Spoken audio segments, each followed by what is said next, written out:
Hey, Pathfinders, how are y'all? What is going on? It's your host, Deborah the Queen. And look, welcome back to Light the Path podcast. Ooh, conversations with Qualon. I know y'all been eating this up. The views been going up. The listeners been going up. You've been sharing this. And I'm so proud of y'all. I am so thankful. Okay. Keep it going. Because look, this is the conclusion. And my little heart is sad. I love a good series, and y'all know that. Conversation with Qualon. This is episode 5. Of course, you're going to like this one too. Listen, we're going to be talking about becoming the work, purpose, emotion. Y'all help me welcome Qualon back to Light the Path podcast.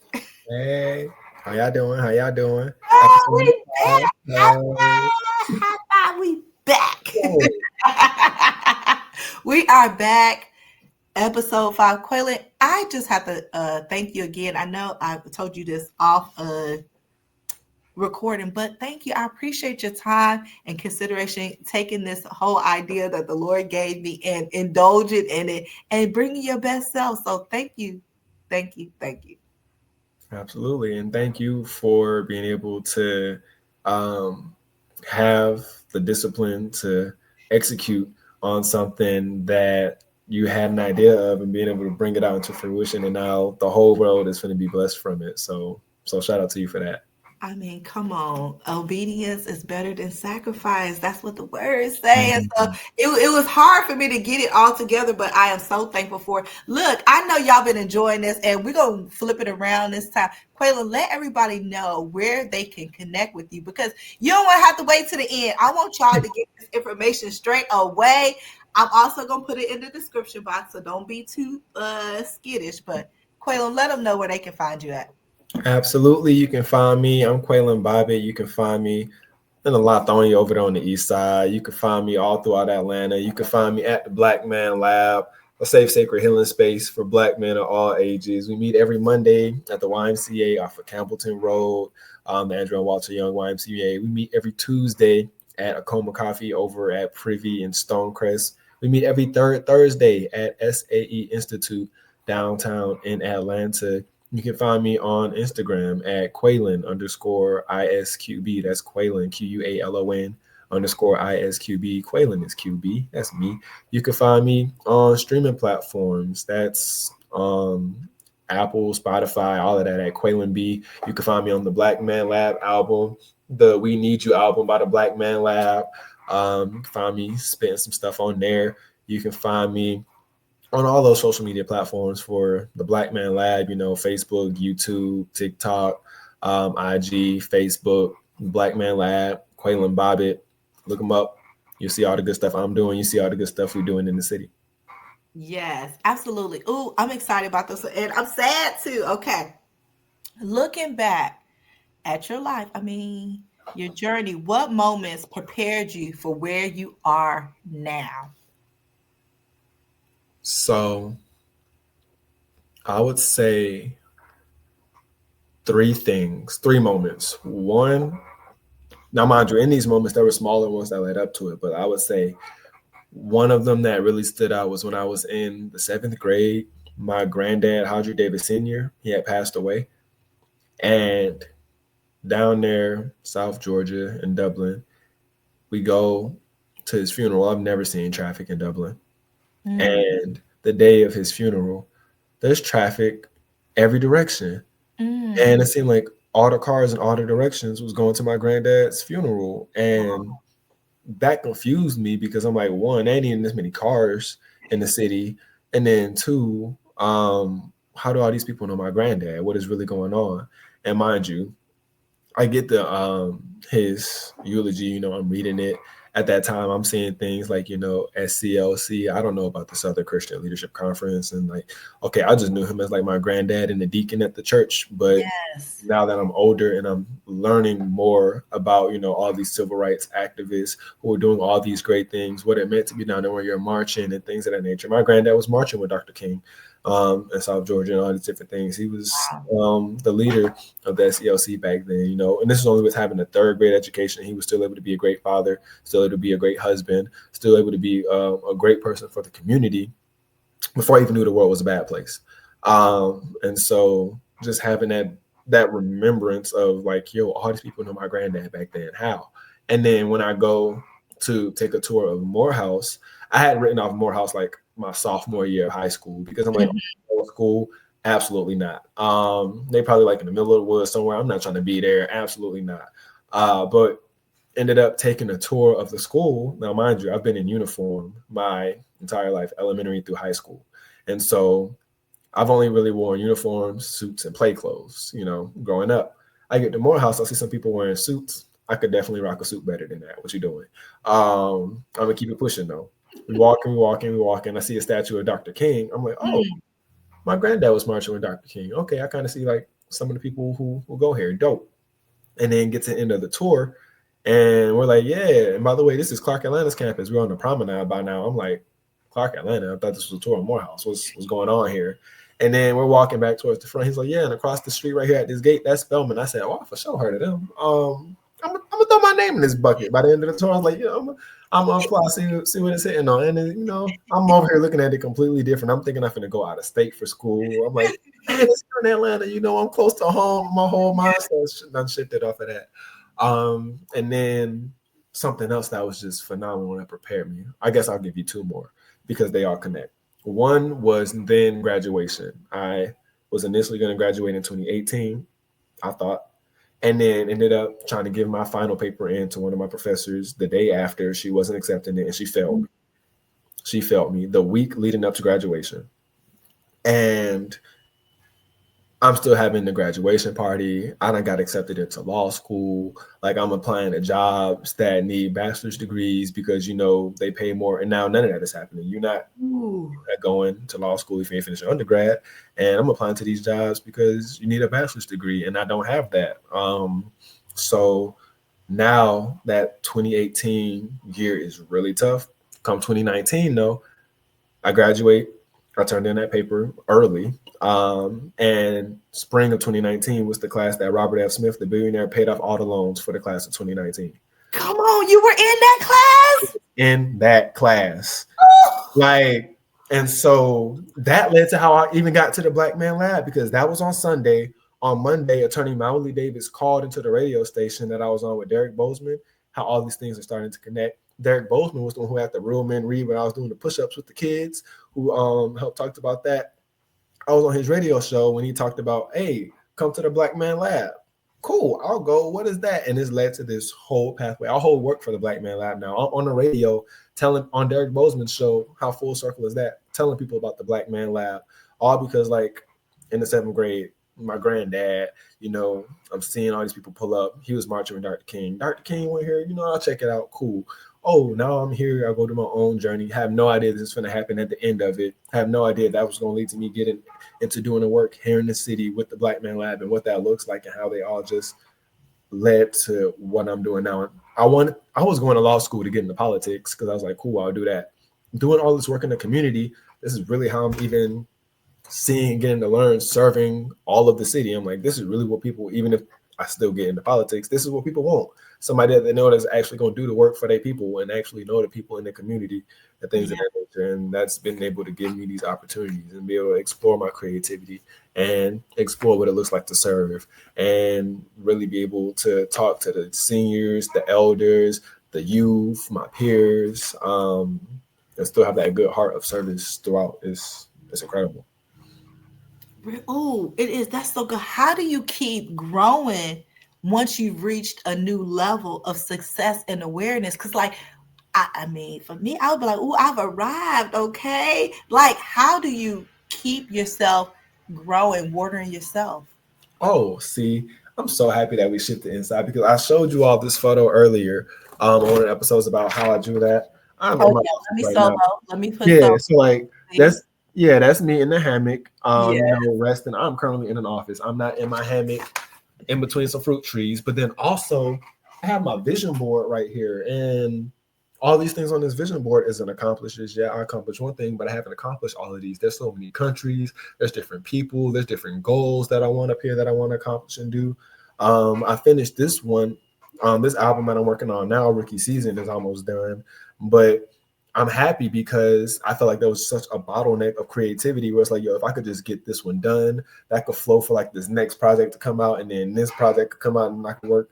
I got more bandwidth on that. So it's like so many more things to do. And then also, I mean, I'm standing on the shoulders of legends. My granddad had a 3rd grade education, and I saw what he was able to do in the community. I have a degree from Morehouse, and you telling me I can't change the whole world? Are you kidding me? Like, Oh, like come come on on, now. lead us, You know, Morehouse man. I was able to see like I was able to see one Black man pay off $35 million worth of student loans for a class mid conversation, like mid speech, and I I I got to do more than that. Like, I'm competitive. Like, if I only pay off the student loans for a class, they'd be like, that happened to you like 30 years ago, bro. You only on that level now?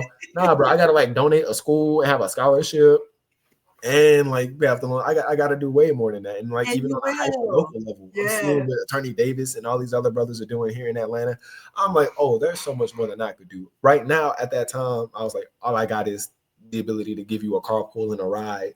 But I see all the things that's done and all the things our community needs and all the things that I'm able to offer. I'm like, that goal is done, but that was really the stepping stone to this greater goal that I'm working towards and like the fuller thing. So it's like, it's ever growing, it's ever evolving. I'm ever growing and ever evolving. Like the goals that I had 6 or 7 years ago, not the same goals I have now.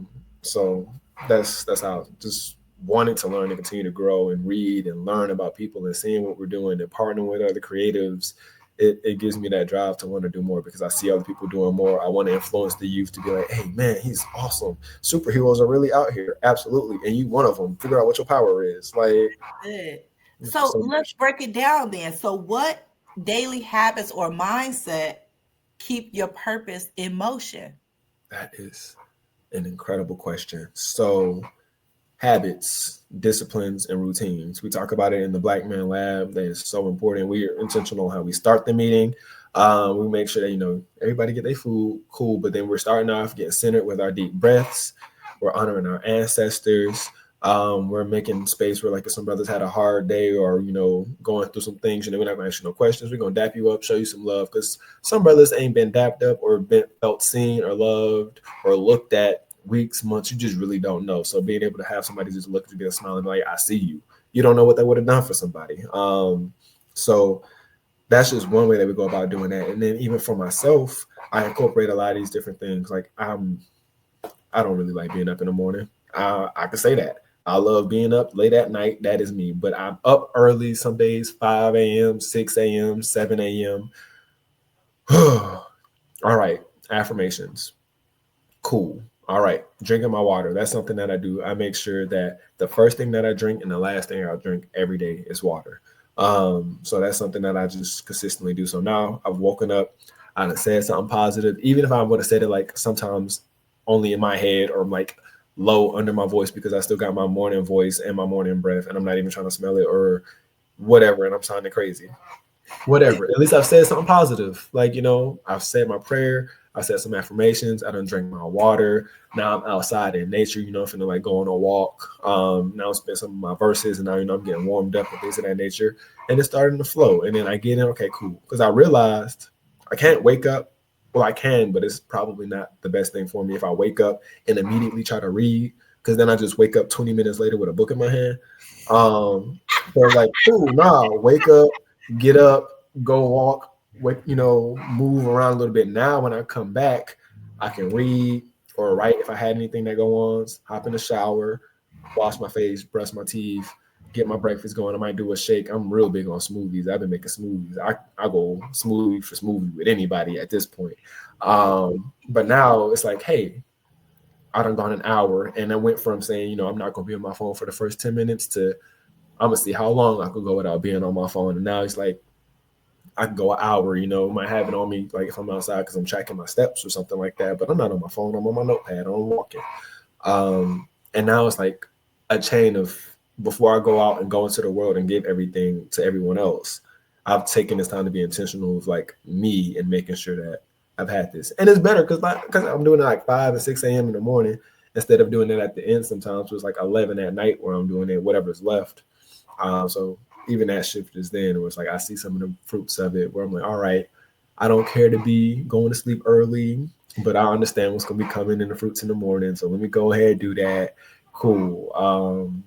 So yeah, that's just some of the ways. And doing deep breaths. I've been real intentional about doing my breathing now as well. So um, box breaths. Shout out to just like the women in my life that have been able to help grow and feed me, because there's a lot of times, a lot of the brothers in there, I'm able to work with them, but then sometimes there's lessons that I learned from the women in my life. And so like they were the ones that was doing like a lot of the deep breaths and the stretches and have helped me realize, yeah, Mr. Muscle Man, can you touch your toes? So it's like making sure that I'm still growing in those aspects and things like that. And so even when I'm alone now, I'm like, let me make sure I do my stretches. Let me make sure I do my breaths. Let me make sure I do my affirmations and I'm drinking my water and practicing my verses and I'm praying and things of that nature. So I definitely, when we close this, I want to close out with the breast. But before we do that, I want to know what's next for you. What's next? absolutely. So what's next for me? One, getting his music out so I could bless y'all earlobes, and bless y'all eardrums and bless y'all spirit. Oh my goodness. So my time to shine. That's the song that I was able to produce myself. It'll be my first single. I'm really excited to share that with you all. The album Rookie Season is going to be coming soon, so you can find that on all the streaming platforms. Really excited to share that with you all. And then really excited to share all the great work that the Black Man Lab is doing, because we're really creating safe, sacred, and healing spaces for our Black men here in the city. And it's incredible because it's not just us. We're partnering with a bunch of awesome organizations in the greater Atlanta area. And I want to be able to take that thing statewide consistently and then take that thing nationwide and then really to the world. So that way, brothers all over have a safe, sacred healing space, because we're warriors, healers, and builders. And we want to make sure that we know that we remember that, passing that baton to that younger generation. So making sure that I'm growing in those different ways, creatively, as well as in community. So good, so good. I'm so sad the series ended. Y'all gotta vote Quayla back in another time. Absolutely. And We're when gonna you have to see make it. him We're gonna on have the to global stage, remember that he was on Light the Path podcast first. absolutely, absolutely. We're gonna Well, have to do first this a mini. again. He's been on many podcasts, but first a mini. And I just count it an honor and a privilege. And I do want you to take us out with our breath work. Give us a good breath work to come out to end this series with. And then once we do the breath work, then I close us out. Actually, well, can I do a poem and then we do our breath work? Yeah, go ahead. Now let me put a Absolutely. solo on you. Oh Go yeah. ahead. So I do one of the poems. It's actually going to be on that Rookie Season album. It's called "When It Heals." Pouting and complaining won't solve the problem. You got to start rock climbing, not just sit at rock bottom. Feelings, contagious. We all got them. We're full of love, hate relationships like Batman and Gotham. In the dark night, can be lonely. But the light will fill that void. And the light will fill your heart and the places pain destroyed. Now there's no running to a bottle when you feel you at the bottom. And I want to improve my health. So I'm around long enough to learn just how to love myself. Then I'll be happy. When my heart heals, I'll feel happy. And I know the feeling. It'll feel like when you washed your clothes, put in your pants, and hey, you found a few extra dollars in your pocket. It'll feel like when you had a hunch to stay and watch all the movie credits through the end, just in case there was an extra clip afterwards. And there was. A healing heart will feel like that soreness after a workout that you're kind of okay with because you know you are about to have a banging body come your birthday. And I know my heart is healed when it's happy enough to skip a beat, like skipping stones on a pond. And those ripples, new rhythms for our hearts to dance to. But a healing heart, that's the start. Mind, body, soul, it's time to play your part. So mind your business. It's hard to win your race if you don't stay in your lane. My body, it is my medium in the temple through which my art is expressed. So yes, I must stress how I am black, I am beautiful, and I am blessed to take another breath.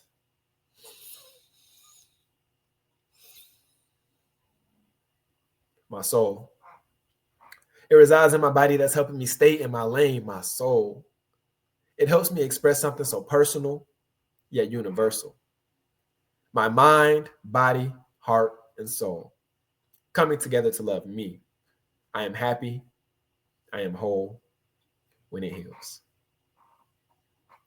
Woo!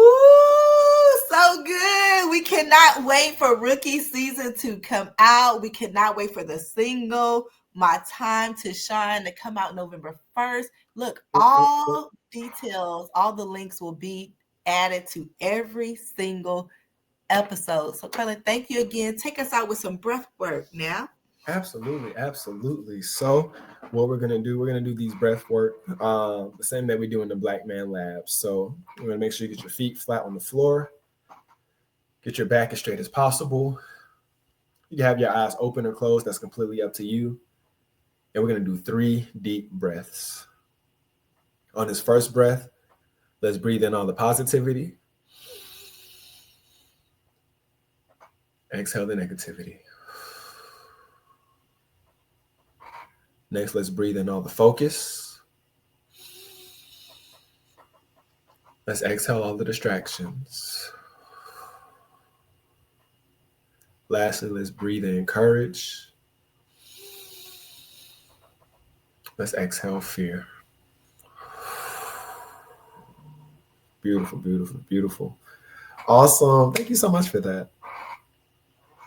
Yes, thank you so much for that. Look, Pathfinders, remember that sharing our experiences is not only empowering, it can help light the path.